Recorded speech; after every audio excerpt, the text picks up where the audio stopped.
Hello, leaders. Hey, this is Paul Grau, and welcome to Run to Your Leadership Challenges, the daily show that equips team leaders to lead through the challenges they face every day. So, this whole month, we're focusing on how to avoid low productivity. And since this is the weekend edition, I want to discuss how we can apply this info at home. Today, we'll talk about how you can increase your productivity at home by avoiding the things that kill your productivity. Now, I'm going to be upfront with you. Today's show is more of a fun exercise that I came up with, but it may actually work if you are willing to try to implement it. So remember, just have fun with it. Let's get to it. Let's discuss how you can increase your productivity at home. Now, I know what you might be thinking. Heck, when I'm home, I just want to relax. I don't want to be very productive. And I totally get that. And this is just for fun today. However, if I tell you how a few adjustments can ensure that everyone in your house can have more time to relax, wouldn't that be good? You see, productivity at home isn't nearly the same as productivity at work, as it has a lot of different rewards and benefits that come along with it. And they may be more important rewards and benefits that you receive at work sometimes, because everything that you receive at home as a benefit or a reward is directly personal. Now, of course, before we increase any kind of productivity, we need to identify the signs that may tell you that your productivity is lower than it can be, as we learned all week.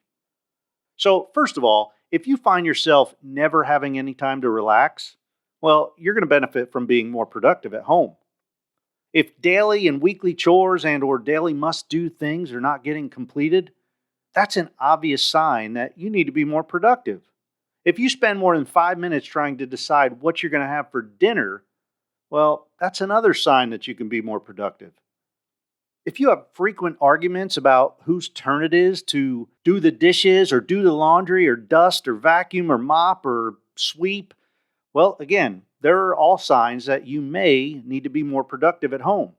And let's not forget about your clothing. If you have to run to the local store to buy underwear because all of yours are dirty, that's definitely a sign that you're going to benefit from being more productive at home. And by the way, don't laugh about having to buy underwear because they're all dirty. I have seen that plenty of times from roommates and friends while I was in the Air Force, especially in my days of living in the dorms. So believe me, it happens.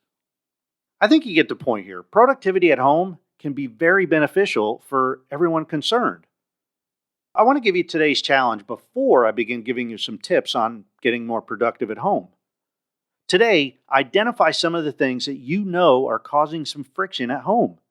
And this doesn't necessarily apply to all of you that just have families. If you live alone, this is just as useful and beneficial.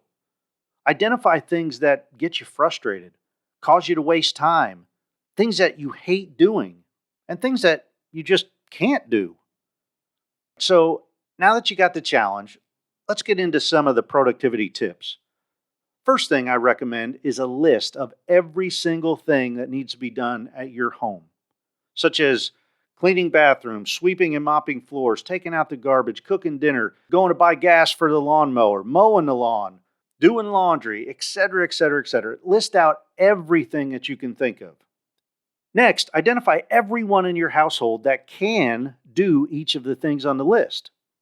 And if they are capable of doing it, put their name next to each chore or detail. And I don't care how young they are, because it's never too early to start implementing accountability around the home.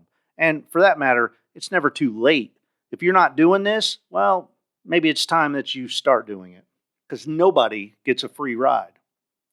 So now that you got a list of everything and everybody who can do that specific task, write down the expectations of everything listed.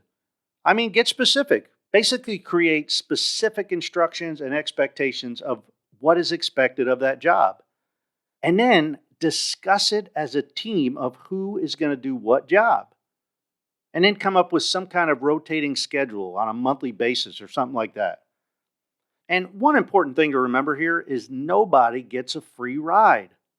I mean, don't try to use the excuse of, well, I support all of you. I bring home the money, so I'm exempt from doing things around the house. Bogus. Everyone needs to be involved. So now you got all your specific things listed out. You got all the people that are going to do it. You have a schedule of when they're going to do it and a rotating schedule so people can switch. Now just figure out how you're going to hold each other accountable. And you might even want to assign backups for each person, because what if one person goes out of town for a few days or has a sleepover at a friend's house? Determine what's going to happen if the person doesn't do the job and have fun with this. Finally, the fun part, the rewards and benefits of doing all this. And you're not going to have any problem seeing and feeling the benefits of all your effort if you really do implement this, because you're going to have a cleaner house. You're going to have a plan to get everything completed on time and when it needs to be done. And most of all, you're going to have more time to relax and enjoy things at home and spend time together. Now, I'll admit, I do not have a plan like this in place. However, I can really see how it would be beneficial and really would reduce conflict around my house. Implementing it would be the difficult part for me and my family, as we're rarely home all together at the same time long enough to sit down and figure out some kind of schedule like this. So, I don't know, have fun with it. I think realistically it would work if you tried to implement it, but sticking to it around the house, it might be a little difficult. But as a minimum, you'd probably do want to list out everything that needs to be done and maybe make some kind of checklist to ensure things are getting done, and just have fun. And if nothing else, it may reduce some conflict around the house and increase communication, because you won't have to argue about what's for dinner. Hey, have a great rest of your weekend. And until Monday, run to your challenges.